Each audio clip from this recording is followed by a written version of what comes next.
This is kind of cool. Jerry Jones doesn't think so in Dallas. FIFA has awarded the championship game to the 2026 World Cup at the Meadowlands, New Jersey, number one market in the country, which is kind of surprising because that stadium pales in comparison to Jerry Jones' AT&T Stadium, Jerry's house in Dallas-Fort Worth. But the Meadowlands gets a championship game. The semifinals will be in Atlanta and will be in Dallas.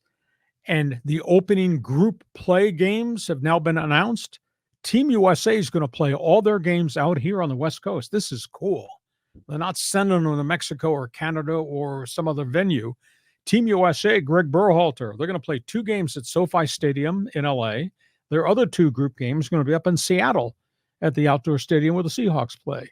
And so that's going to be cool. They're going to be our home team right here in our backyard. So that's kind of cool. The other soccer story, guys keep moving. Kai Mbappe, superstar, Paris Saint-Germain, wants out, is out. He wanted a $77 million extension to stay there in France. They said no. Contract was blocked by ownership. He's going to Real Madrid. So he's coming back to Spain. He, like a whole bunch of other guys, have turned down Saudi PIF blood money. He's not going to Saudi Arabia either. So he's coming back. He's going to play for Real Madrid, whom he always wanted to play for. But Paris Saint-Germain said, no, we're not paying the $77 million. Well, I want to go back to the Team USA and the World Cup thing. Didn't Stan Kroenke make a big stink that I wasn't going to, provide my stadium for the World Cup? What happened to that? He did not want to give them SoFi Stadium championship game without getting a cut of the pie in the championship game. Oh, so these are pool play games then. The group play, they were talking about Team USA. Yeah. That's out here. And there'll be 2 at SoFi. There'll be 2 in Seattle for Team USA. Mexico City is going to host Mexico's group play. The Canadian World Cup team is going to play in Toronto for their first group play. So what they're doing is they're placing these teams, the host teams, in a place that's going to be a magnet with big stadium facilities. But Kroenke wanted soccer, but Kroenke did not want to give them the stadium for the championship game and not get any benefit out of it, where all the money goes to FIFA. Yeah, well, I don't blame him for that, But to the other comment about Mbappe and he's turning down the Saudi money and everything else, and we're seeing that with soccer players, leaving the league or saying they don't want to go.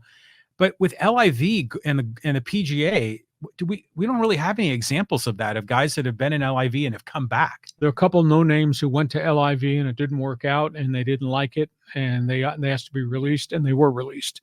And that opened up windows for John Rahm to go. And the window for the top player in the European League, instead of coming here, he went. I think his name is Adam Maronk.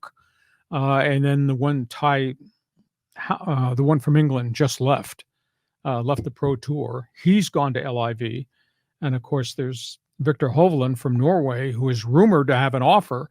Hasn't decided to go yet, but he's not played in a PGA tournament yet this early in January into February. Wow. And he might go, too. It's a crisis of unbelievable proportions because, John, if you and I stood at the first green at Torrey Pines when I teed off here, and I said, John, aside from Xander Schauffele, name me anybody that you might recognize and know on the PGA Tour right now. Could you? No, I don't think I could. That's a problem because all the really recognizable names, from what was Phil Mickelson to John Rahm, what is now, from Brooks Koepka to Dustin Johnson to DeChambeau in his mouth, they're all over there. Right. So PGA's got a massive problem right now. How do they reclaim the momentum? Granted, there's some good young players on this tour, but there's no names in neon lights because they're all playing in the Saudi Super League. That's why getting this merger accomplished. They hope to have it done by April when the Masters is played.